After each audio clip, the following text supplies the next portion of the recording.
আসসালামু আলাইকুম। আজকের ক্লাসে আমরা রক্ত এবং সঞ্চালন যে অধ্যায়টা আছে এই অধ্যায়টা নিয়ে আলোচনা করার চেষ্টা করব।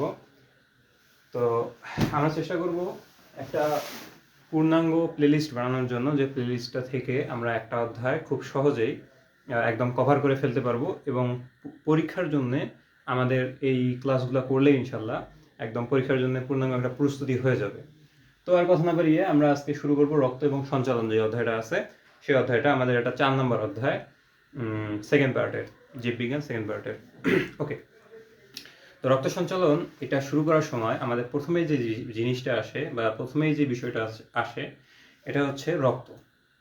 তো রক্ত হচ্ছে, আমরা নর্মালি দেখতে পারি আমাদের কোথাও কেটে গেলে যে লাল পদার্থটা বের হয় সেটাকে আমরা রক্ত বলি। তো বইয়ের ভাষায় এটাকে বলা হয়েছে যে রক্ত রস নামক তরল মাতৃকার মধ্যে ভাসমান রক্তকণিকার সমন্বয়ে যেই টিস্যুটা গঠিত হয় এটাকে রক্ত বলে। আমরা একটু জাস্ট সংক্ষেপে লেখার চেষ্টা করব যে রক্ত রস নামক তরল মাতৃকায়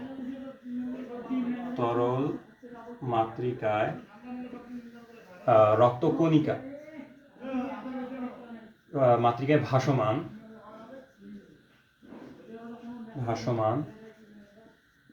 রক্তকণিকার সমন্বয়ে যে টিস্যু গঠিত হয় বা যে টিস্যু গঠিত তাকে রক্ত বলে। এটা হচ্ছে বইয়ের ভাষায় আর কি। তোমার বইয়ে যদি দেখো রক্তরস নামক তরল মাতৃকায় ভাসমান রক্তকণিকার সমন্বয়ে যে টিস্যুটা গঠিত হয় এটাকে রক্ত বলে। টিস্যু কেন বলা হয়? কারণ আমরা জানি যে একাধিক কোষ যখন একত্রে থাকে এবং একই ধরনের কাজ করে এটাকে সাধারণত আমরা টিস্যু বলি। তো দেখো রক্তের মধ্যে আমাদের কিন্তু অনেকগুলা কোষ একসাথে আছে এবং একই ধরনের কাজ করতেছে। সো এই কারণে টিস্যু, এই রক্তকে আমরা টিস্যু বলে থাকি। ওকে, এটা বইয়ের ভাষায়, এটা আমি লিখে দিলাম সাইডে বই। এছাড়াও আমি আরেকটা সংজ্ঞা তোমাদেরকে সাজেস্ট করব, যেই সংজ্ঞাটার মধ্যে আসলে রক্ত জিনিসটা কি এটা একটু বিস্তারিতভাবে জানা যায়। তো সংজ্ঞাটা আমি জাস্ট লিখে দিতেছি, এটা যদি কারো মনে নাও থাকে কোনো প্রবলেম নেই, বইয়েরটা তোমার মনে রাখলেই যথেষ্ট। সংজ্ঞাটা হচ্ছে এরকম যে ঈষৎ ক্ষারীয়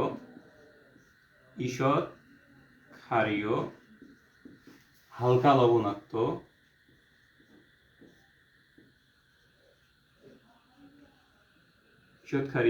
লবণাক্ত লাল বর্ণের সজীব তরল যোজক কলাকে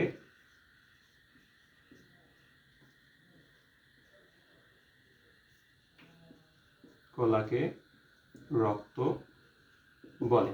এখানে প্রত্যেকটা পয়েন্ট আসলে রক্তের একটা করে বৈশিষ্ট্য নির্দেশ করতেছে। ওকে, ঈষৎ ক্ষারীয় মানে হালকা ক্ষারীয়, ক্ষার জাতীয়, মানে রক্তটা হচ্ছে একটু ক্ষারীয়, হালকা ক্ষারীয়, এই কারণে বলছে ঈষৎ ক্ষারীয়। হালকা লবণাক্ত মানে রক্তের মধ্যে তোমার হচ্ছে লবণাক্ত একটা ভাব আছে।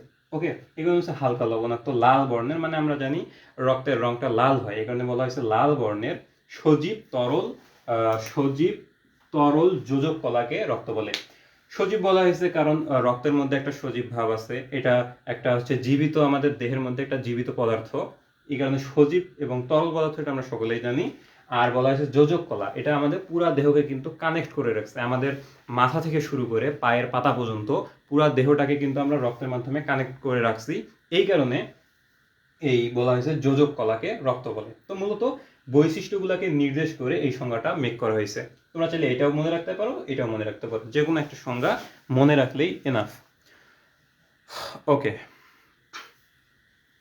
এবার আমরা চলে আসি আমাদের অধ্যায়ের যেই নাম রক্ত এবং সঞ্চালন। তাহলে সঞ্চালন জিনিসটা কি আসলে? ওকে, সঞ্চালন মানে হচ্ছে আমাদের দেহের মধ্যে রক্তটা কিন্তু এক জায়গায় থেমে নাই। ওকে, আমাদের রক্তটা দেহের সব অঞ্চলের মধ্যে কিন্তু তোমার হচ্ছে সঞ্চালিত হচ্ছে বা ছড়িয়ে যাচ্ছে। হার্ট থেকে পাম্প হওয়ার পর রক্তটা আমাদের পায়ের পাতা পর্যন্ত যেমন পৌঁছাচ্ছে, অপরদিকে কিন্তু মাথা পর্যন্ত পৌঁছাচ্ছে, মানে পুরো দেহের মধ্যে আমাদের রক্তটা ছড়িয়ে যাচ্ছে, এটা সঞ্চালিত হচ্ছে। ওকে, তো এই কারণে আমাদের আরেকটা জিনিস জানতে হবে, সেটা হচ্ছে রক্ত সংবহন তন্ত্র। রক্ত সংবহন তন্ত্র। রক্ত সংবহন তন্ত্র অর্থাৎ রক্ত আমাদের এই যে পুরা দেহের মধ্যে সঞ্চালিত হচ্ছে এই বিষয়টাকে সাজায় বললে রক্ত সংবহন তন্ত্র বলতে হবে। ওকে, আচ্ছা, তাহলে রক্ত সংজ্ঞাটা হবে এরকম যে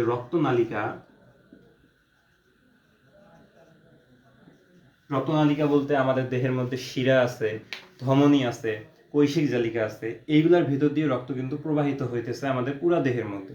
তো রক্তবাহিকা বলতে বোঝানো হইতেছে যে নালীগুলার মধ্যে দিয়ে রক্ত আমাদের পুরা দেহের মধ্যে যাচ্ছে এবং ফিরে আসতেছে হার্টে। তো এই রক্তনালিকা এবং হৃৎপিণ্ড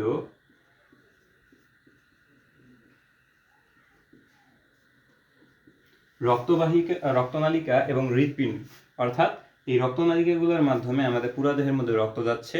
আর কোথা থেকে যাচ্ছে? হৃৎপিণ্ড থেকে যাচ্ছে। এই কারণে বলা হয়েছে রক্তনালিকা এবং হৃৎপিণ্ডের সমন্বয়ে গঠিত যে তন্ত্রের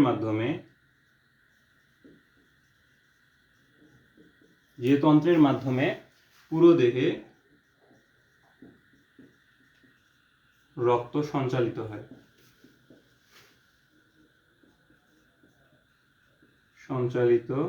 হয় তাকে রক্ত সংবহন তন্ত্র বলে। আশা করি সংজ্ঞাটা বুঝতে পারছো যে রক্তনালিকা বলতে আমাদের দেহের শিরা, ধমনী, কৈশিক জালিকা অর্থাৎ যে নালীগুলোর ভেতর দিয়ে রক্ত প্রবাহিত হইতেছে সারা দেহের মধ্যে, এবং হৃৎপিণ্ড অর্থাৎ যেখান থেকে এই রক্তটা পাম্প হইতেছে, এই দুইটা জিনিসের সমন্বয়ে গঠিত যে তন্ত্র অর্থাৎ যে সিস্টেমটার মাধ্যমে আমাদের পুরা দেহের মধ্যে রক্ত সঞ্চালিত হইতেছে এই তন্ত্রটাকে বলা হয় রক্ত সংবহন তন্ত্র। ব্যাস, তাহলে আমরা প্রথমে জানলাম যে রক্ত কাকে বলে। আমরা প্রথমে সংজ্ঞাটা জানলাম রক্ত কাকে বলে। এটা ক মার্কের মধ্যে আসতে পারে, এই যে সংজ্ঞা দুইটা, এটা ক মার্কের মধ্যে আসতে পারে, ক মার্কের জন্য মনে রাখতে হবে। এরপরে হচ্ছে রক্ত সংবহন তন্ত্র। রক্ত সংবহন তন্ত্র কাকে বলে এটা আমরা দেখলাম, এটা আমাদেরকে ক মার্কের জন্য মনে রাখতে হবে। এবং আরেকটা তথ্য এখানে বলে রাখি, বিজ্ঞানী উইলিয়াম বেটসন এই রক্ত সংবহন তন্ত্রের সর্বপ্রথম ধারণা দেন। এটা এমসিকিউ এর জন্য লাগবে। ওকে, তাহলে আমাদের সংজ্ঞাগুলো দেখা শেষ। এখন আমরা চলো রক্তের যে মেইন পড়াশোনা এটার মধ্যে যাই। এবং আমি ক্লাসের শেষে একবার পুরো ক্লাসটা একবার রিক্যাপ করে দেবো যাতে কি কি মনে রাখতে হবে এবং পড়তে হবে এটার জন্য তোমরা বুঝতে পারো। ওকে, তাহলে এখন আমরা আসি রক্তের মধ্যে আসলে কি কি উপাদান থাকে। তাহলে এবার রক্তের উপাদান।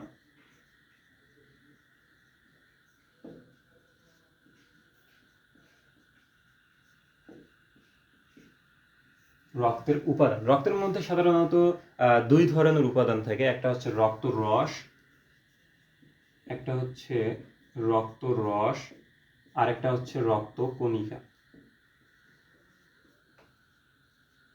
এই দুই ধরনের উপাদান নিয়ে মূলত রক্ত গঠিত বা রক্ত তৈরি হয়।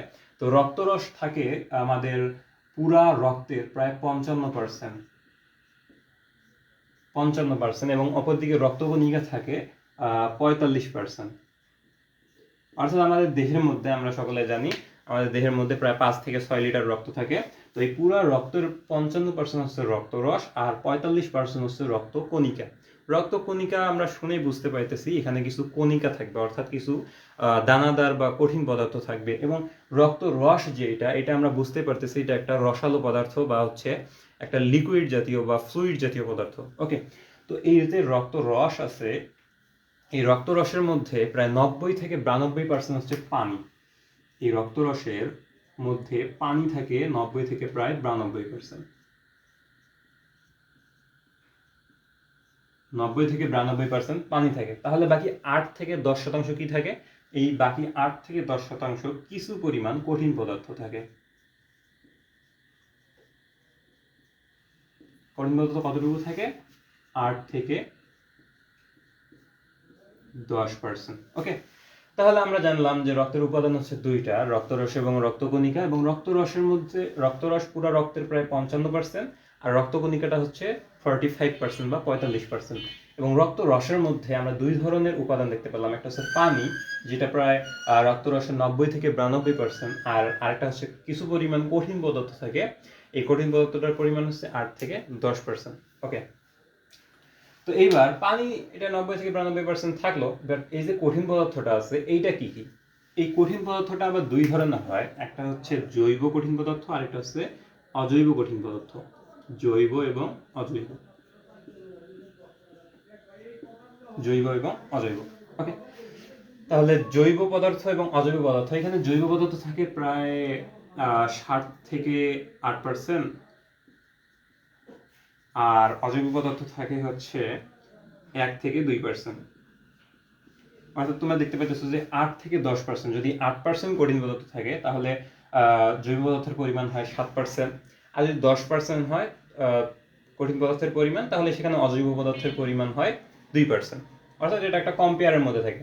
8% হলে এখানে 7 আর 1 মিলে 8 হবে, 10% হলে এখানে 8 আর 2 মিলে 10 হবে। আশা করি বোঝাতে পারছি। এবং এখানে যেই জৈব পদার্থটা আছে, জৈব পদার্থগুলো হচ্ছে তোমার albumin, globulin.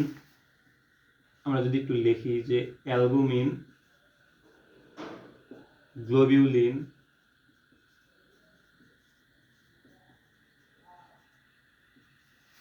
Albumin, globulin, প্রথমবিন, fibrinogen,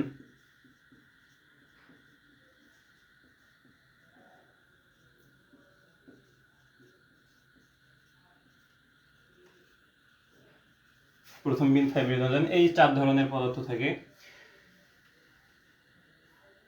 এবং এর পাশাপাশি হচ্ছে কিছু নাইট্রোজেন ঘটিত বর্জ্য পদার্থ থাকে, যেমন হচ্ছে ইউরিয়া,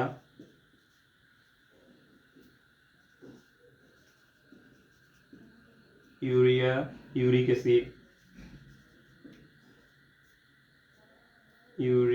অ্যাসিড, ক্রিওটিনিন থাকে, জ্যান্থিন থাকে, ক্রিওটিনিন, তারপরে থেকে হচ্ছে জ্যান্থিন,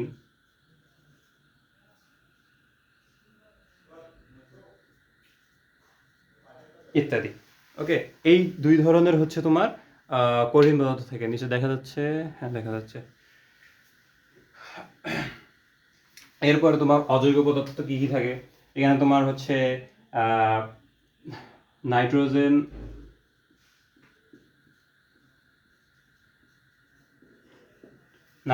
থাকে, তারপরে হচ্ছে সোডিয়াম ক্লোরাইড, সোডিয়াম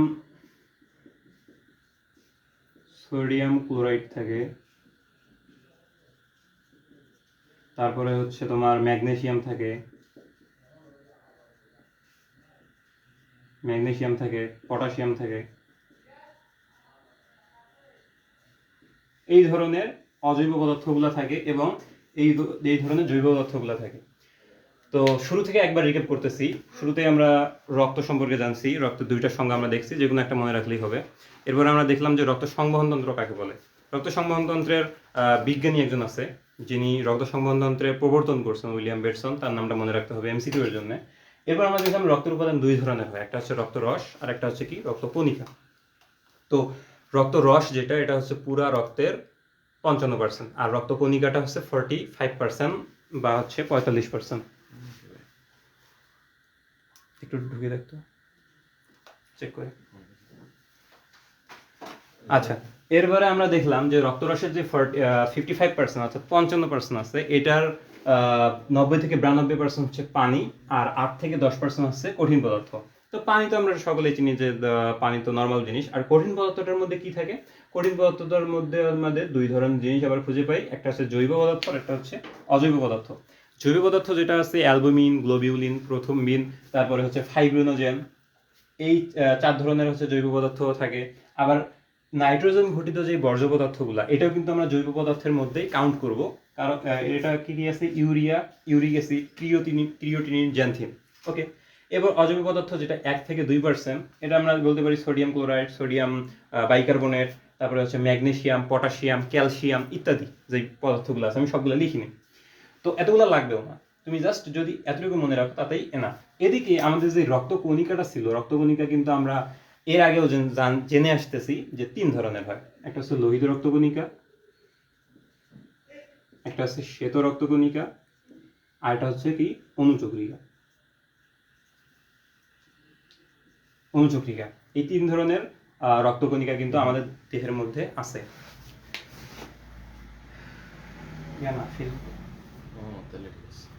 ঢুকে দেখো।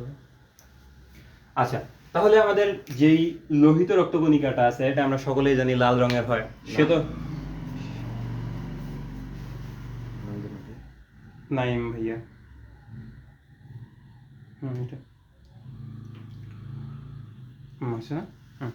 আচ্ছা, তাহলে লোহিত রক্তকণিকা আমরা সকলে জানি এটা লাল রঙের হয়। এরপর হচ্ছে শ্বেত রক্তকণিকায় আমরা জানি যে শ্বেত রক্তকণিকা আমাদের দেহে ফ্যাগোসাইটোসিস প্রক্রিয়া জীবাণু ভক্ষণ করে। অন্যদিকে আছে অনুচক্রিকা, যেটা আমাদের হচ্ছে রক্ত জমাট বাঁধতে সাহায্য করে। ওকে, আচ্ছা, একটা জিনিস মিস্টেক করছি, সেটা হচ্ছে রক্ত রসের কাজ কি আসলে। রক্ত রসের কাজটা আমি ছেড়ে গেছি, এটা জাস্ট একটু বলে দেই। রক্তরস আমাদের রক্তের তারল্য রক্ষা করে। তারল্য বলতে রক্তের যে তরল ভাব আছে এইটা রক্ষা করে হচ্ছে এই রক্তরস। আমরা জানি যে একটা জিনিস যদি সাসপেনশন অবস্থায় থাকে, ধরো যে কিছু পরিমাণ কঠিন পদার্থ আর কিছু পরিমাণ ফ্লুইড বা তরল পদার্থ দিয়ে যদি একটা সাসপেনশন তৈরি করা হয়, ওইখানে যদি তোমার তরল পদার্থের পরিমাণ কমে যায় তাহলে জিনিসটা কিন্তু কঠিন হয়ে যাবে, মানে কঠিনের দিকে আগাবে।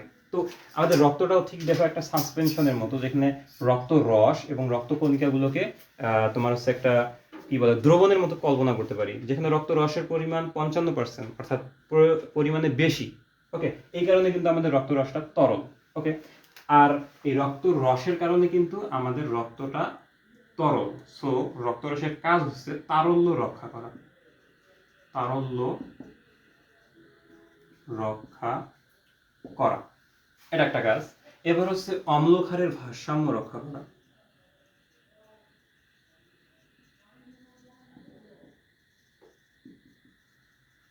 ভারসাম্য রক্ষা করা, তাহলে 1 নম্বর কাজ হচ্ছে তারল্য রক্ষা করা কার? রক্তের তারল্য রক্ষা করা। তারপরে 2 নম্বর কাজ হচ্ছে রক্তের অম্ল এবং ক্ষারের ভারসাম্য রক্ষা করা। এরপর 3 নম্বর কাজ হচ্ছে রক্তের রসের মাধ্যমে কিন্তু অল্প পরিমাণ কার্বন ডাই অক্সাইড বাইকার্বনেট রূপে পরিবাহিত হয়। ওকে, তাহলে আমরা বলতে পারি যে অল্প পরিমাণ কার্বন ডাই অক্সাইড বাইকার্বনেট রূপে রক্তরসের মাধ্যমে পরিবাহিত হয়। এবং 4 নাম্বার আমরা আরেকটা কাজ বলতে পারি যে অক্সিজেন কিন্তু বহন করে। অক্সিজেন কিন্তু এই রক্তরসের মাধ্যমে বাহিত হয়। তো এই 4টা কাজ মনে রাখলে ইনশাল্লাহ এনাফ। তো আমরা রক্তরসের পুরোপুরি চ্যাপ্টার ক্লোজ করে দিলাম। এরপর আমরা আসি রক্তকণিকার মধ্যে। রক্তকণিকা 3 ধরনের, লোহিত, শ্বেত এবং অনুচক্রিকা। শ্বেত রক্তকণিকাটা আবার 2 ধরনের হয়, অর্থাৎ শ্বেত রক্তকণিকা, এটা যদি একটা শ্বেত রক্তকণিকা হয়, এর গায়ে যদি দানাদার কিছু পদার্থ উপস্থিত থাকে সেটাকে বলা হয় গ্রানিউল। আর যদি দানাদার পদার্থ উপস্থিত না থাকে সেটাকে বলা হয় গ্রানুলোসাইট এবং অ্যাগ্রানুলোসাইট। ওকে, এই গ্রানিউল, এই যে ছোট ছোট দানা আছে এগুলোকে গ্রানিউল বলা হয়। তো এই গ্রানিউল দানাগুলো যদি উপস্থিত থাকে সেটাকে বলা হয় গ্রানুলোসাইট। আর যদি দানাদার বস্তুগুলো উপস্থিত না থাকে তাহলে সেটাকে বলা হয় অ্যাগ্রানুলোসাইট। ওকে, তো আমরা এই রক্তকণিকা যখন মানে ক্লাসিফিকেশন করব তখন আমরা এটা গ্রানুলোসাইট এবং অ্যাগ্রানুলোসাইট সম্পর্কে বিস্তারিত জানবো। তো যেহেতু আমাদের রক্তরস পড়া শেষ, আমরা আবার রক্তকণিকার দিকে আগাইতে পারি। রক্তকণিকাগুলো আমরা এখন একটা একটা করে দেখব।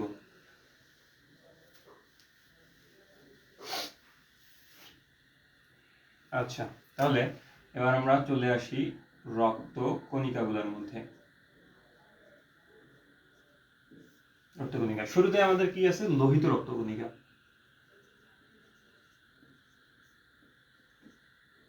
লোহিত রক্তকণিকা, লোহিত রক্তকণিকা আমাদের প্রথমেই যেই বিষয়টা মাথায় আসবে সেটা হচ্ছে লোহিত রক্তকণিকা লাল হয়। তাহলে লোহিত রক্তকণিকা লাল হওয়ার পেছনে একটা রঞ্জক পদার্থ দায়ী, সেটা হচ্ছে হিমোগ্লোবিন। তাহলে আমরা বলতেই পারি যে লোহিত রক্তকণিকা হচ্ছে হিমোগ্লোবিন যুক্ত।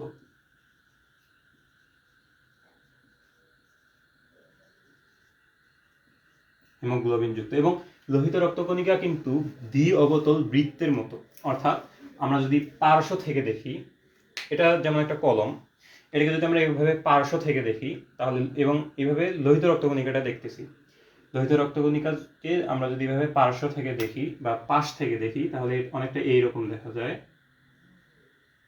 এটাকে দেখতে অনেকটা দ্বি অবতল বৃত্তের মতো বা চাকতির মতো দেখাচ্ছে। এবং এটাকে যদি আমরা উল্টায় নেই, মানে হচ্ছে এটা পাশ দেখাচ্ছে এবং এটাকে যদি আমরা উল্টায় নেই তাহলে এরকম গোলাকার দেখা যায়। বুঝতে পারলাম? এটা অনেকটা পয়সার মতো। আমি যদি একটা পয়সা দেখাই তোমাদেরকে, দুঃখিত, পয়সা খুঁজে পাইলাম না, তবে একটা রাবার খুঁজে পাইছি যেটা একদম আর কি শোচনীয় অবস্থায় আছে। তো এইটা দেখো, আমাদের লোহিত রক্তকণিকা গুলা অনেকটা এটার মতো। আমরা যদি এটাকে পাশ থেকে দেখি তাহলে দ্বি অবতল চাকতির মতো, অর্থাৎ এরকম মনে হইতেছে। এবং আমরা যদি এটাকে এইভাবে দেখি পাশ থেকে, তাহলে এটাকে আমরা গোলাকার দেখতে পাইতেছি। ওকে, তো এটা থেকে আমরা মূলত বলতে পারি যে লোহিত রক্তকণিকাটা গোল হয়, আবার পাশাপাশি দ্বি অবতল চাকতির মতো বা বৃত্তের মতো হয়। দ্বি অবতল চাকতির মতো হয়ে থাকে, তাহলে এটা হিমোগ্লোবিন যুক্ত। আর হিমোগ্লোবিন রঞ্জক পদার্থটা থাকার কারণে এর রং কিন্তু লাল হয়। আর এটা গোল, অর্থাৎ আমরা সাইড থেকে দেখলে এটাকে গোল দেখতে পারি, আবার আরেকভাবে দেখলে দ্বি অবতল চাকতির মতো কিন্তু দেখতে পারি। আর আরেকটা বৈশিষ্ট্য হচ্ছে এটা কিন্তু নিউক্লিয়াস থাকে না, অর্থাৎ আমরা বলতে পারি নিউক্লিয়াস বিহীন। নিউক্লিয়াস বিহীন অর্থাৎ নিউক্লিয়াস থাকে না। একটা ভুল হচ্ছে ধারণা থাকতে পারে যে উটের লোহিত রক্তকণিকা, উট যে আছে উটের লোহিত রক্তকণিকার মধ্যে হয়তো বা নিউক্লিয়াস উপস্থিত থাকে। এটা সম্পূর্ণ একটা ভুল ধারণা। ওকে, আচ্ছা, তাহলে আমরা সংজ্ঞাটা ঠিক এভাবে সাজাতে পারি যে যে রক্তকণিকার মধ্যে নিউক্লিয়াস অনুপস্থিত থাকে অথবা নিউক্লিয়াস বিহীন, হিমোগ্লোবিন যুক্ত, গোলাকার এবং দ্বি অবতল চাকতির মতো দেখা যায়, সেটাকে বলা হয় লোহিত রক্তকণিকা। এই লোহিত রক্তকণিকা আমরা যখন ভ্রূণ অবস্থায় থাকি, এই লোহিত রক্তকণিকা ভ্রূণ অবস্থায় থেকে ৮০ থেকে ৯০ লক্ষ, ৮০ থেকে ৯০ লক্ষ ভ্রূণ অবস্থায়। আমরা যখন মায়ের পেটে ভ্রূণ অবস্থায় থাকি তখন আমাদের দেহের মধ্যে লোহিত রক্তকণিকার পরিমাণ থেকে ৮০ থেকে প্রায় ৯০ লক্ষ। এবং আমরা যখন শিশু আকারে বাইরে আসি, একটা শিশুর দেহে লোহিত রক্তকণিকা থাকে প্রায় ৬০ থেকে ৭০ লক্ষ। এবং একজন পূর্ণবয়স্ক পুরুষের দেহে, পূর্ণবয়স্ক পুরুষের দেহে থাকে প্রায় ৫০ থেকে ৫৪ লক্ষ, ৫০ থেকে ৫৪ লক্ষ। এবং পূর্ণবয়স্ক একজন নারীর দেহে থাকে তোমার হচ্ছে তোমার ৪৪ থেকে ৪৯ লক্ষ। তো এই ইনফরমেশন গুলো একটু মনে রাখতে হবে এমসিকিউ এর জন্য, এগুলো এমসিকিউতে কাজে লাগবে। বুঝতে পারলাম? তাহলে ভ্রূণ দেহে ৮০ থেকে ৯০ লক্ষ লোহিত রক্তকণিকা থাকে, শিশুর দেহে থাকে ৬০ থেকে ৭০ লক্ষ, পূর্ণবয়স্ক মানুষের দেহে থাকে ৫০ থেকে ৫৪ লক্ষ, এবং নারীর দেহে থাকে ৪৪ থেকে ৪৯ লক্ষ। এই তথ্যগুলো এমসিকিউ এর জন্য মনে রাখতে হবে। আর লোহিত রক্তকণিকার গড় তোমার হচ্ছে আয়ুষ্কাল হচ্ছে ১২০ দিন। গড় আয়ুষ্কাল হচ্ছে ১২০ দিন, অর্থাৎ আমাদের দেহের মধ্যে লোহিত রক্তকণিকা তৈরি হওয়ার পরে ১২০ দিন পর্যন্ত ওই কণিকাটা সচল থাকে বা সক্রিয় থাকে। এরপর ওর কার্যকারিতা নষ্ট হয়ে যায় বা লোহিত রক্তকণিকাটা তখন নষ্ট হয়ে গিয়ে নতুন আবার লোহিত রক্তকণিকা তৈরি হয়। আমাদের দেহের মধ্যে প্রতিনিয়ত রক্ত তৈরি হচ্ছে এবং প্রত্যেকটা লোহিত রক্তকণিকা ১২০ দিন পর্যন্ত সচল থাকতে পারে বা কর্মক্ষম থাকতে পারে। ওকে, আচ্ছা, এরপরে আমরা আসি আরেকটা জিনিস হচ্ছে, আমাদের দেহের মধ্যে লোহিত রক্তকণিকার পরিমাণ যদি ৫০ লক্ষের ২৫% কম হয়, ৫০ লক্ষের ২৫% যদি কম হয়, তখন তাকে রক্ত স্বল্পতা বা রক্তাল্পতা বা ইংরেজি বানানটা ভুলে গেছি, এনাইমা,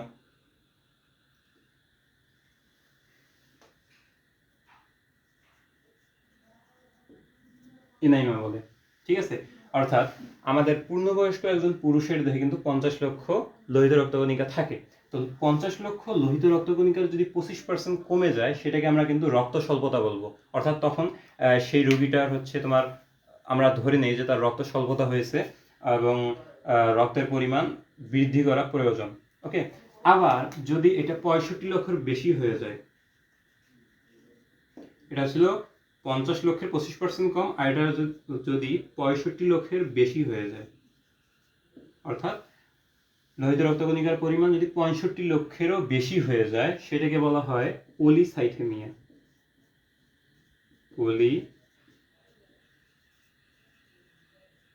পলিসাইথেমিয়া অর্থাৎ লোহিত রক্তকণিকার পরিমাণ তখন বেশি হয়ে গেছে।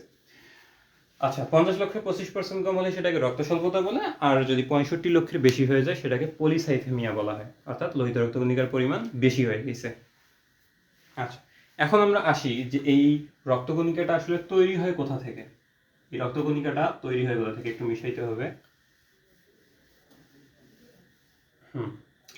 আমরা যখন একদম ভ্রূণ অবস্থায় মায়ের গর্ভে থাকি এবং আমাদের যখন কোনো অঙ্গই তৈরি হয় নাই, যখন কোনো অঙ্গই পুরোপুরিভাবে তৈরি হয় নাই, আমরা যখন কেবলমাত্র একটা কুসুম থলির মধ্যে অবস্থান করি, ওই সময়টাতে ওই কুসুম থলি বা ইয়ক চোখ থেকে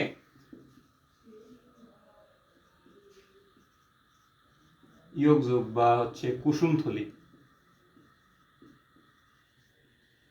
কুসুমথলি থেকে আমাদের এই কিন্তু লোহিত রক্তকণিকা তৈরি হয়।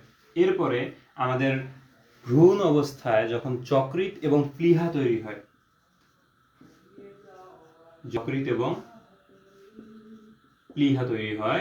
তখন এই যকৃৎ এবং প্লীহা থেকে আমাদের হচ্ছে লোহিত রক্তকণিকাটা তৈরি হয়। এবং আমরা যখন পূর্ণবয়স্ক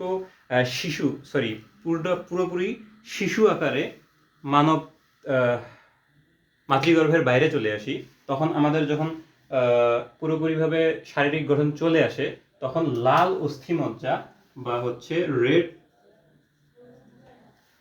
বোন ম্যারো থেকে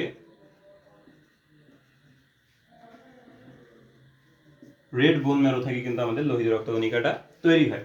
এখানে মনে রাখাটা খুবই সহজ, যখন আমরা ভ্রূণ অবস্থায় থাকি এবং আমাদের দেহের মধ্যে কোনো অঙ্গই পুরোপুরিভাবে তৈরি হয় নাই, তখন আমরা ইয়কচোখ বা কুসুমথলি থেকে লোহিত রক্তকণিকাটা তৈরি হয়।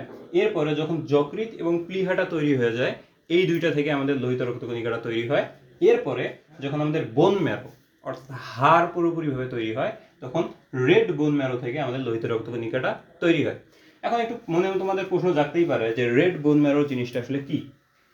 বোন ম্যারো মানে হচ্ছে যে আমাদের হাড়ের অস্থিমজ্জা যেটাকে বলা হয়, এই অস্থিমজ্জাটাকে বলা হয় bone marrow. But red bone marrow এই জিনিসটা বোঝার জন্য একটু খেয়াল করো, আমাদের বোন ম্যারো দুই ধরনের হয়।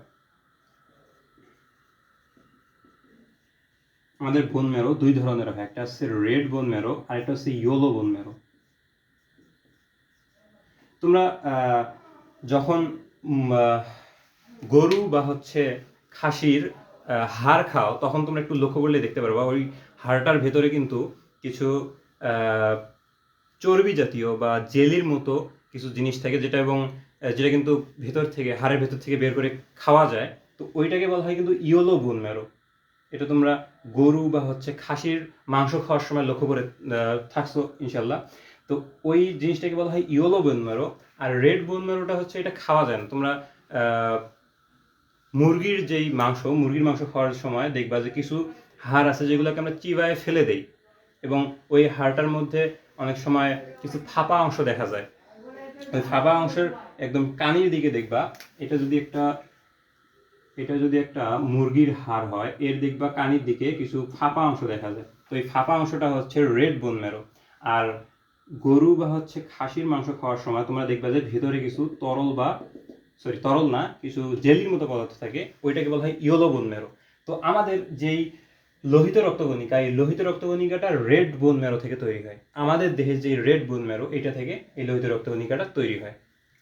আশা করি ক্লিয়ার করতে পারছি। তো একদম ভ্রূণ অবস্থায় যখন কোনো অঙ্গই ভালোভাবে তৈরি হয়নি, তখন ইয়কযোগ বা কুসুমথলি থেকে, পরবর্তীতে যকৃৎ এবং প্লীহা তৈরি হওয়ার পর এই যকৃৎ এবং প্লীহা থেকে তৈরি হয়, এবং রেড বোন ম্যারো থেকে পূর্ণবয়স্ক মানুষের দেহে লোহিত রক্তকণিকা তৈরি হয়। শুধু লোহিত রক্তকণিকায় না, অন্যান্য যে রক্তকণিকাগুলো আছে, এইগুলো হচ্ছে তোমার ভ্রূণ থাকা অবস্থায় ইয়কযোগ এবং পরবর্তীতে যকৃৎ এবং প্লীহা থেকে কিন্তু তৈরি হয়। আচ্ছা, এইবার আমরা একটু লক্ষ্য করি যে লোহিত রক্তকণিকা যে তৈরি হবে আমাদের দেহে, এটা আসলে কিভাবে তৈরি হবে। লোহিত রক্তকণিকা তৈরি হওয়ার প্রসেসটা কি বা প্রক্রিয়াটা কি, আমাদের দেহের মধ্যে কখন লোহিত রক্তকণিকা তৈরি হবে এবং কিভাবে তৈরি হবে। এবার আমরা একটু লিখি যে তৈরির প্রক্রিয়া।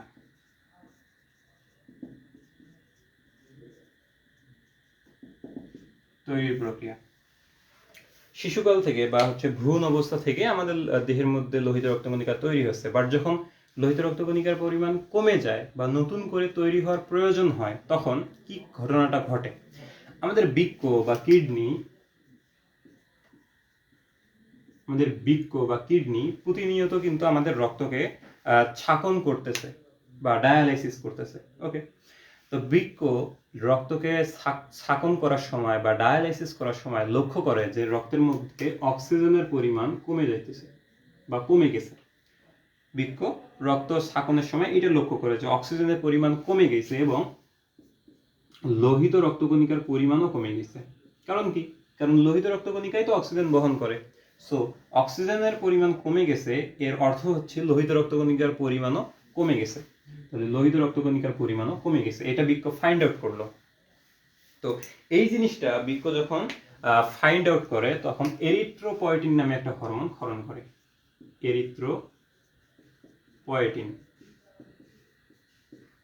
এরিথ্রোপয়েটিন নামে একটা হরমোন ক্ষরণ করে। এই হরমোনটা আমাদের যে লাল অস্থিমজ্জা আছে, এই লাল অস্থিমজ্জাকে উদ্দীপিত করে। লাল অস্থিমজ্জা, আমাদের যে লাল অস্থিমজ্জা আছে এটাকে উদ্দীপিত করে। কিসে উদ্দীপিত করে? লোহিত রক্তকণিকা তৈরি করার জন্য উদ্দীপিত করে। ওকে, কি তো শুরুতেই বৃক্ক যখন ফাইন্ড আউট করলো আমাদের দেহের মধ্যে অক্সিজেনের পরিমাণ কমে গেছে এবং লোহিত রক্তকণিকার পরিমাণ কমে গেছে, তখন এরিথ্রোপয়েটিন নামে হরমোন ক্ষরণ করে এবং এরিথ্রোপয়েটিন হরমোন লাল অস্থিমজ্জাকে উদ্দীপিত করে লোহিত রক্তকণিকা তৈরি করার জন্য। এরপরে যখন লোহিত রক্তকণিকা তৈরি হয়ে গেল তখন বৃক্ক পুনরায় ফাইন্ড আউট করে যে আমাদের রক্তের মধ্যে অক্সিজেনের পরিমাণ স্বাভাবিক হয়ে গেছে অথবা বেশি হয়ে গেছে এবং পাশাপাশি লোহিত রক্তকণিকার পরিমাণও স্বাভাবিক হয়ে গেছে অথবা বেশি হয়েছে। তারপর বৃক্ক আবার ফাইন্ড আউট করলো কি O2 স্বাভাবিক বা বেশি, আমরা ধরে নিলাম স্বাভাবিক পরিমাণে চলে আসছে এবং প্লাস লোহিত রক্তকণিকাটাও স্বাভাবিক হয়ে গেছে। যে কমে গেছিল হরমোন ক্ষরণের পর লাল অস্থিমজ্জাকে উদ্দীপিত করছে লোহিত রক্তকণিকা তৈরি করার জন্য। লোহিত রক্তকণিকা তৈরি হয়ে যখন স্বাভাবিক হয়ে গেছে অথবা পরিমাণের বেশি হয়ে গেছে তখন বৃক্ক এই এরিথ্রোপয়েটিন হরমোন ক্ষরণ কমায় দেয় বা একদম বন্ধ করে দেয় এবং এই পুরো প্রক্রিয়াটার নাম হচ্ছে এরিথ্রোপয়েসিস। এই পুরো প্রক্রিয়াটার নাম হচ্ছে এরিথ্রোপয়েসিস।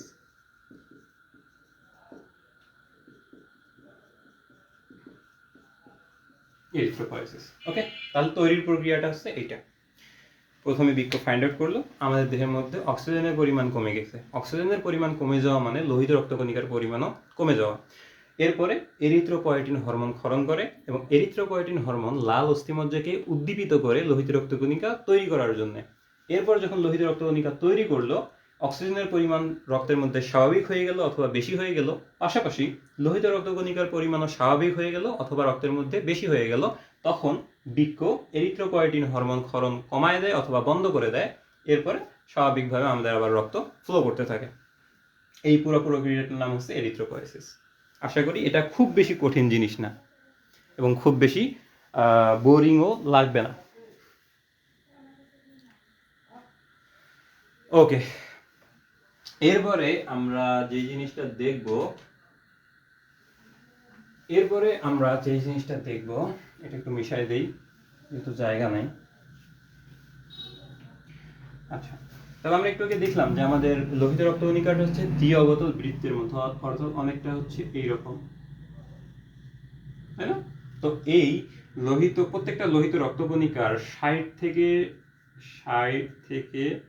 70% হচ্ছে তরল পদার্থ বা পানি,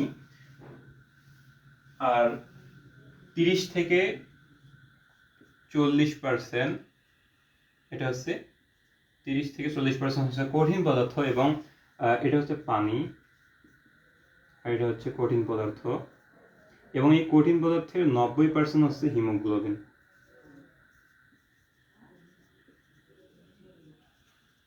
হিমোগ্লোবিন। বুঝতে পারছো?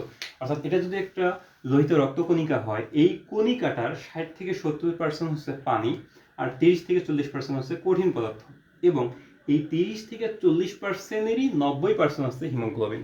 তো এত তথ্য তোমার যদি মনে নাও থাকে, জাস্ট এতটুকু মনে রাখবা যে একটা লোহিত রক্তকণিকার কঠিন অংশের 90% হিমোগ্লোবিন। কি মনে রাখবা? একটা লোহিত রক্তকণিকার কঠিন অংশের 90% হিমোগ্লোবিন। জাস্ট এই কথাটা মনে রাখবা। এখানে তোমার এই যে হিম শব্দটা আছে, এটা হচ্ছে লৌহ ধারণকারী রঞ্জক। এটা হচ্ছে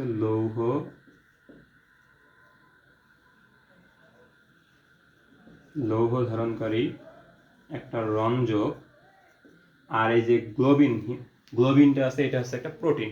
তো এই দুইটার সমন্বয়ে মূলত হিমোগ্লোবিন নামকরণটা করা হয়েছে এবং জিনিসটা গঠিত। এই তথ্যটা তোমাদেরকে একটু মনে রাখতে হবে। এবং এখানে এই যে 30 থেকে 40% কঠিন পদার্থের 90% হচ্ছে হিমোগ্লোবিন। এখানে প্রতি 100 মিলিলিটার রক্তের মধ্যে প্রায় হচ্ছে 16 গ্রাম হিমোগ্লোবিন থাকে। হিমোগ্লোবিন থাকে প্রায় 16 গ্রাম। এই তথ্যটা একটু এমসিকিউ এর জন্য মনে রাখতে হবে। প্রতি 100 মিলিলিটার রক্তের মধ্যে 16 গ্রাম থাকে হচ্ছে তোমার হিমোগ্লোবিন। ওকে, আচ্ছা, এবার আমরা আসি যে লোহিত রক্তকণিকার কাজটা আসলে কি। লোহিত রক্তকণিকার কাজ কি? আমরা নর্মালি সবাই জানি যে লোহিত রক্তকণিকার কাজ হচ্ছে অক্সিজেন বহন করা, তাই না? লোহিত রক্তকণিকার কাজ যে অক্সিজেন বহন করা, এটা একদম আমরা শুরু থেকে জেনে আসতেছি। এবং সামান্য পরিমাণ কার্বন ডাই অক্সাইডও কিন্তু লোহিত রক্তকণিকা বহন করে থাকে। সামান্য পরিমাণ কার্বন ডাই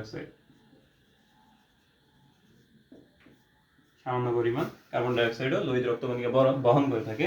এছাড়াও তোমার হচ্ছে রক্তের সান্দ্রতা রক্ষা করে। এরপর হচ্ছে তোমার আর কি করে, লোহিত রক্তকণিকা তোমার রক্তের রঙকে লাল করে। তারপরে হচ্ছে তোমার ব্লাড গ্রুপিং এ সাহায্য করে। আমরা যেই ব্লাড গ্রুপ জানি যে এ পজিটিভ হয়, বি পজিটিভ হয়, ও পজিটিভ হয়, এই যে ব্লাড গ্রুপগুলো হয়, এটাতেও কিন্তু লোহিত রক্তকণিকা ভূমিকা রাখে। তাহলে এই কয়টা কাজ মনে রাখলে ইনশাআল্লাহ যথেষ্ট। অক্সিজেন বহন করে, সামান্য পরিমাণ কার্বন ডাই অক্সাইড বহন করে, রক্ত গ্রুপিং এ সাহায্য করে, রক্তের সান্দ্রতা রক্ষা করে, রক্তের রঙকে লাল করে, ইত্যাদি। তো লোহিত রক্তকণিকাটা একবারে সংক্ষেপে আরেকবার বলতেছি। লোহিত রক্তকণিকা জিনিসটা কি? লাল রঞ্জক ধারণকারী, অর্থাৎ হিমোগ্লোবিন ধারণকারী, নিউক্লিয়াস বিহীন, বৃত্তাকার এবং দ্বি-অবতল চাকতির মতো যে কণিকাটা রক্তের মধ্যে থাকে, এটাকে লোহিত রক্তকণিকা বলে। লোহিত রক্তকণিকার আয়ুষ্কাল হচ্ছে 120 দিন, এবং হচ্ছে তোমার এটা ভ্রূণ দেহে থাকে প্রায় 80 থেকে 90 লক্ষ। তারপরে হচ্ছে শিশু দেহে থাকে তোমার 60 থেকে 70 লক্ষ। এরপরে হচ্ছে তোমার পুরুষের দেহে থাকে 50 থেকে 54 লক্ষ। এদিকে নারীর দেহে থেকে 44 থেকে 49 লক্ষ। আবার এই লোহিত রক্তকণিকা যখন 50 লক্ষের 25% বেশি হয়ে যায়, কম হয়ে যায়, সেটাকে বলা হয় রক্তাল্পতা বা রক্ত স্বল্পতা। আবার যদি 65 লক্ষের বেশি হয়ে যায়, সেটাকে বলা হয় পলিসাইথেমিয়া। এই লোহিত রক্তকণিকাটা কোথায় থেকে তৈরি হয়? লোহিত রক্তকণিকাটা তৈরি হয় যখন ভ্রূণ অবস্থায় কোনো অঙ্গই তৈরি হয়নি, তখন তৈরি হয় ইয়কযুগ বা কুসুমথলি থেকে। এরপরে যখন যকৃৎ এবং প্লীহা তৈরি হয়ে গেল, তখন এই যকৃৎ এবং প্লীহা থেকে তৈরি হয়। পরবর্তীতে আমাদের যে বোন ম্যারো, অস্থিমজ্জা, এই অস্থিমজ্জার লাল অস্থিমজ্জাটা থেকে এই রেড কর্পাসল বা লোহিত রক্তকণিকাটা তৈরি হয়। আর লোহিত রক্তকণিকার আরেকটা নাম হচ্ছে এরিথ্রোসাইট। এটা আমি বলতে ভুলে গেছি, এরিথ্রোসাইট। এরিথ্রোসাইট হচ্ছে লোহিত রক্তকণিকার নাম। ওকে, তো এই হচ্ছে লোহিত রক্তকণিকা। আর এখানে হচ্ছে 60 থেকে 70% পানি থাকে একটা কণিকার, 30 থেকে 40% কঠিন পদার্থ থাকে, এবং ওই কঠিন পদার্থরই আবার 90% হচ্ছে হিমোগ্লোবিন। হিম শব্দ হচ্ছে লৌহ ধারণকারী রঞ্জক থেকে আসছে, আর গ্লোবিনটা হচ্ছে একটা প্রোটিন। দুইটার সমন্বয়ে হিমোগ্লোবিন তৈরি হয়েছে বা নামকরণ হয়েছে। এরপর হচ্ছে 100 মিলিমিটার রক্তের মধ্যে 16 গ্রাম হিমোগ্লোবিন থাকে। আর কাজ হচ্ছে কি? অক্সিজেন বহন করা, সামান্য পরিমাণ কার্বন ডাই অক্সাইড বহন করা, রক্তের সান্দ্রতা রক্ষা করা, তারপরে হচ্ছে রক্তের রঙকে লাল করা। এর পাশাপাশি হচ্ছে তোমার ব্লাড গ্রুপিংকে সাহায্য করা। তো আমরা এবার চাইলে আমাদের শ্বেত রক্তকণিকার মধ্যে চলে আসতে পারি।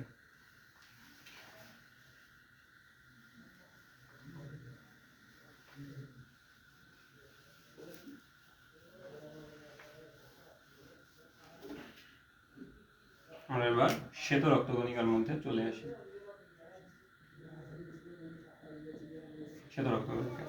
শ্বেত রক্তকণিকার মধ্যে আসলে শুরুতেই যে বিষয়টা মাথায় রাখতে হবে, এটা হচ্ছে বড় রক্তকণিকা, অর্থাৎ অন্যান্য রক্তকণিকাগুলোর তুলনায় একটু সাইজে বড়, তাহলে আকৃতিতে বড়।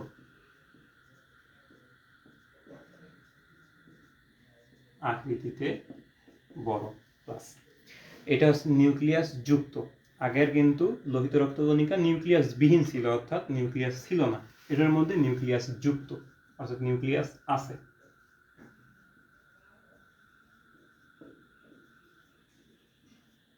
নিউক্লিয়াস যুক্ত। এরপর হচ্ছে শ্বেত রক্তকণিকা কিন্তু ফ্যাগোসাইটোসিস প্রক্রিয়া জীবাণু ভক্ষণ করে বা জীবাণু ধ্বংস করে। তাহলে আমরা এখানে সংজ্ঞাটা ঠিক এভাবে বলতে পারি যে যেই রক্তকণিকাটা আকৃতিতে বড়, নিউক্লিয়াস যুক্ত এবং ফ্যাগোসাইটোসিস প্রক্রিয়ায় জীবাণু ভক্ষণ করে বা জীবাণু ধ্বংস করে, সেই রক্তকণিকাটাকে শ্বেত রক্তকণিকা বলে। শ্বেত রক্তকণিকাকে কিন্তু দেহের প্রতিরক্ষাকারী একক বলা হয়, ভ্রাম্যমাণ প্রতিরক্ষাকারী একক। প্রতিরক্ষাকারী একক, এবং সেটা হচ্ছে ভ্রাম্যমাণ। ভ্রাম্যমাণ প্রতিরক্ষাকারী একক কিন্তু এই শ্বেত রক্তকণিকাকে বলা হয়। আচ্ছা, শ্বেত রক্তকণিকা মূলত যদি ক্লাসিফিকেশন করা হয়, দুই ভাগে ক্লাসিফিকেশন করা হয়, একটা হচ্ছে অ্যাগ্রানুলোসাইট আর একটা হচ্ছে গ্রানুলোসাইট। তাহলে এটাকে ক্লাসিফিকেশন কয়ভাবে করা যায়? দুই ভাবে, অ্যাগ্রানুলোসাইট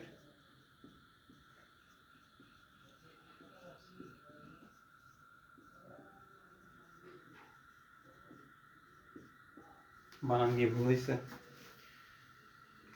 অ্যাগ্রানুলোসাইট অ্যাগ্রানুলোসাইট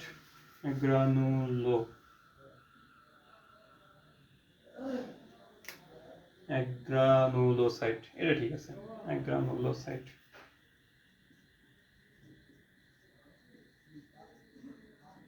আর এটা হচ্ছে গ্রানুলোসাইট।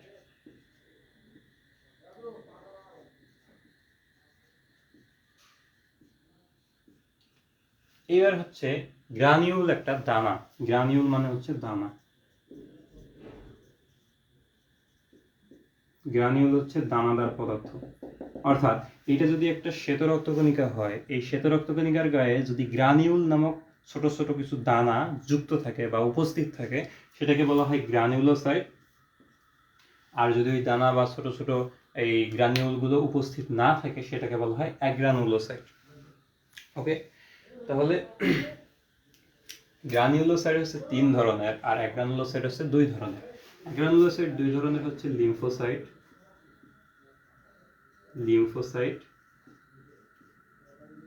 আর এটা হচ্ছে মনোসাইট। আর গ্রানুলোসাইট হচ্ছে 3 ধরনের, একটা হচ্ছে বেজোফিল, ইওসিনোফিল, আর এটা হচ্ছে তোমার নিউট্রোফিল।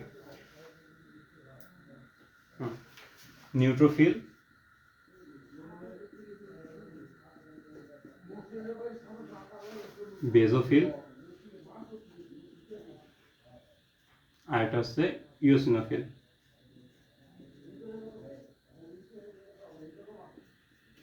ওকে, তো এটা হচ্ছে লিম্ফোসাইট আর মনোসাইট 2 ধরনের। আর গ্রানুলোসাইটটা হচ্ছে 3 ধরনের, একটা হচ্ছে নিউট্রোফিল, বেজোফিল আর ইওসিনোফিল। এখন কথা হচ্ছে এগুলোর নাম এরকম হলো কেন? আমরা যখন ল্যাবরেটরির মধ্যে এই রক্ত নিয়ে পরীক্ষা নিরীক্ষা করতে চাই, তখন অনেক সময় এই শ্বেত রক্তকণিকাকে সরাসরি স্লাইড আকারে অনুবীক্ষণ যন্ত্রে নিচে দিলে সেটাকে পর্যবেক্ষণ করা সম্ভব হয় না বা পর্যবেক্ষণ করতে অসুবিধা হয়। তখন এগুলাকে রঙিন করে বা রঞ্জিত করে পর্যবেক্ষণ করতে হয়। তো রঞ্জিত করার সময় বা রঙিন করার সময় এদেরকে যখন রঙের মধ্যে রঞ্জিত করা হয়, তখন এই বেজোফিলটা বেজ বা ক্ষার জাতীয় যেই রং, সেটার প্রতি বেজ বা হচ্ছে ক্ষার জাতীয় যেই রং, সেগুলোর প্রতি আকর্ষণ প্রদর্শন করে বা সেগুলাতে রঞ্জিত হইতে স্বাচ্ছন্দ্য বোধ করে। এরপরে হচ্ছে ইওসিনফিল, এটা হচ্ছে ইওসিন নামে এক ধরনের রঞ্জক থাকে, এই রঞ্জকের প্রতি আকর্ষণ প্রদর্শন করে, এবং নিউট্রোফিল হচ্ছে নিউট্রাল থাকে, অর্থাৎ কোনো রঙের প্রতি আকর্ষণ প্রদর্শন করে না। বেজোফিলটা বেজ বা ক্ষার জাতীয় রঙের প্রতি আকর্ষণ প্রদর্শন করে, এবং ইওসিনোফিল হচ্ছে ইওসিন নামক রঞ্জকের প্রতি আকর্ষণ প্রদর্শন করে। এই কারণে এই যে ইওসিন থেকে ইওসিনোফিল, বেজ থেকে বেজোফিল, আর নিউট্রাল থাকে কোনো রঙের প্রতি আকর্ষণ প্রদর্শন করে না, নিউট্রাল থেকে নিউট্রোফিল নামকরণ করা হয়েছে। বুঝতে পারলাম? তো এইখানে আমাদেরকে মনে রাখতে হবে যে এই যে লিম্ফোসাইট আছে, লিম্ফোসাইট অ্যান্টিবডি তৈরি করে, অ্যান্টিবডি তৈরির মাধ্যমে দেহকে প্রতিরক্ষায় সাহায্য করে, অর্থাৎ আমাদের দেহের মধ্যে রোগ জীবাণু যেন প্রবেশ না করে এজন্য সে অ্যান্টিবডি তৈরি করে। আর এখানে এই যে মনোসাইট এবং নিউট্রোফিল, এই দুইটা হচ্ছে ফ্যাগোসাইটোসিস প্রক্রিয়ায় জীবাণু ভক্ষণ করে।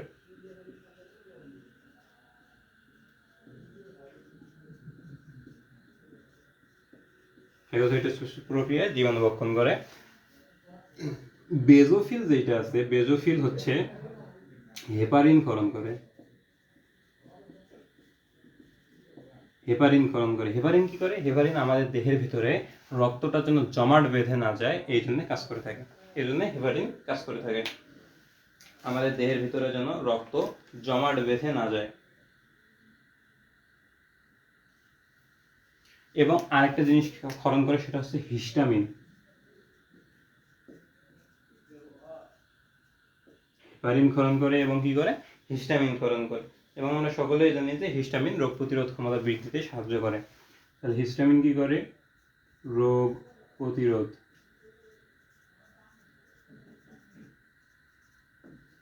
সাহায্য করে। আর হেপারিন কি করে? রক্ত জমাট বাঁধতে বাধা দেয়। ওকে, তাহলে লিম্ফোসাইট অ্যান্টিবডি তৈরির মাধ্যমে দেহকে প্রতিরক্ষা প্রদান করে। মনোসাইট এবং নিউট্রোফিল ফ্যাগোসাইটোসিস প্রক্রিয়ায় জীবাণু ভক্ষণ করে। বেজোফিল হেপারিন ক্ষরণ করে রক্ত জমাট বাঁধতে বাধা দেয়, যার কারণে আমাদের দেহের ভিতরে সবসময় রক্ত কি তরল অবস্থায় থাকে, কারণ এই যে হেপারিন থাকে রক্তের মধ্যে, এই রক্তটাকে জমাট বাঁধতে দেয় না, সবসময় তরল রাখে।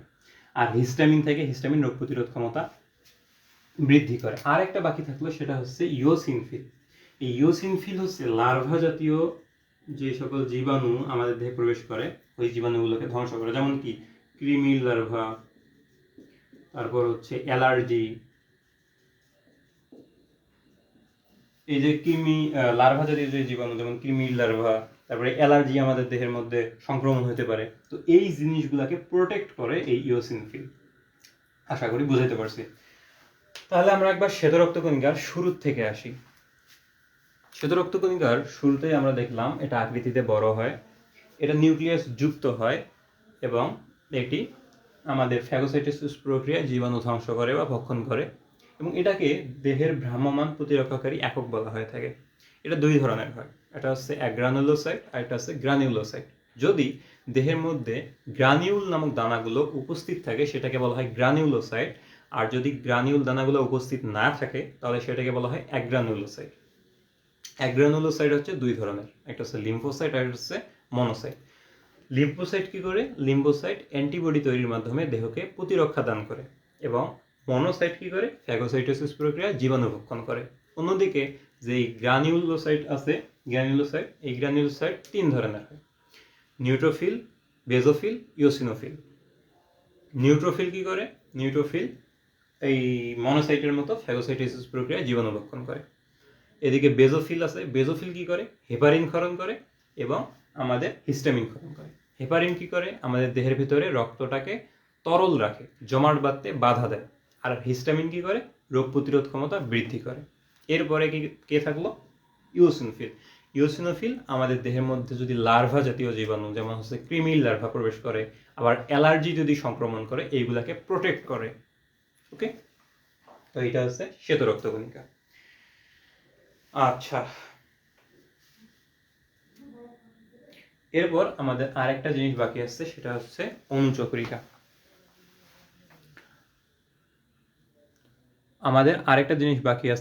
অনুচক্রিকা। অনেকদিন পরে মাহমুদ কাকনকে দেখতে পাইলাম, তুমি কি এখনো অ্যাক্টিভ আছো? যদি অ্যাক্টিভ থাকো একটু কমেন্ট করে জানাবে আমাকে। এবং তোমাদেরই ক্লাস নিচ্ছি, তুমি হচ্ছ এসএসসি 2025 ব্যাচ, অর্থাৎ তুমি এখন ইন্টারে পড়াশোনা করতেছো, তোমাদেরই এটা ক্লাস। রক্তের উপরে 4 নম্বর অধ্যায় বায়োলজির সেকেন্ড পার্টে। তো এইগুলোই হচ্ছে আজকে আমাদের আলোচনা। আমি অনুচক্রিকাটা পরবর্তী ক্লাসে অ্যাড করে দেব। আমি শুরু থেকে একটা রিভিউ দিচ্ছি, তোমরা কিভাবে মনে রাখবা। শুরুতে আমরা রক্ত কাকে বলে এটা দেখছি, এবং রক্ত সঞ্চালন প্রক্রিয়াটা দেখছি। রক্ত কাকে বলে? ঈষৎক্ষারীয় হালকা লবণাক্ত লাল বর্ণের সজীব তরল যোজক কলাকে রক্ত বলে। এবং আমরা বইয়ের ভাষায় কি দেখলাম? রক্ত রস নামক তরল মাতৃকায় ভাসমান রক্তকণিকা নামক যেই কণিকাগুলো উপস্থিত থাকে, এদের সমন্বয়ে যে টিস্যুটা গঠিত হয় এটাকে কিন্তু রক্ত বলে। এটা হচ্ছে বইয়ের ভাষায়। তো আমরা এরপরে দেখলাম রক্ত তোমার হচ্ছে কি দেখছিলাম? রক্ত সঞ্চালন। আচ্ছা, তো আমাদের দেহের মধ্যে যে রক্তবাহিকাগুলো আছে এইগুলা এবং হৃৎপিণ্ড, এই দুইটার সমন্বয়ে যে তন্ত্রটা গঠিত হয় এটাকে রক্ত সংবহন তন্ত্র বলে। এটার উইলিয়াম বেটসন এই রক্ত সংবহন তন্ত্রের উপস্থাপক বা সর্বপ্রথম এটি উপস্থাপন করেন। এরপরে আমরা কি দেখলাম? রক্তের উপাদান দেখলাম। রক্তের উপাদান কত ধরনের? 2 ধরনের। একটা হচ্ছে রক্তরস, আর একটা হচ্ছে রক্ত কণিকা। রক্ত রসের পরিমাণ বেশি থাকে। কত পার্সেন্ট থাকে? 55%। বেশি থাকার কারণে এটা কিন্তু আমাদের রক্তটা কিন্তু তরল থাকে অল টাইম, কারণ তরল পদার্থের পরিমাণ বেশি। আচ্ছা, তো লোহিত রক্তরসের পরিমাণ যদি বেশি থাকে, এটার মধ্যে কি কি থাকে? পানি থাকে আর কঠিন পদার্থ থাকে। পানি থাকে 90 থেকে 92%। পানি থাকে। আচ্ছা, তো রক্তরসের মধ্যে 2 ধরনের উপাদান ছিল, পানি এবং কঠিন পদার্থ। পানি থাকে 90 থেকে 92%, আর কঠিন পদার্থটা থাকে 8 থেকে 10%। এই কঠিন পদার্থটার মধ্যে 2 ধরনের পদার্থ ছিল, জৈব এবং অজৈব।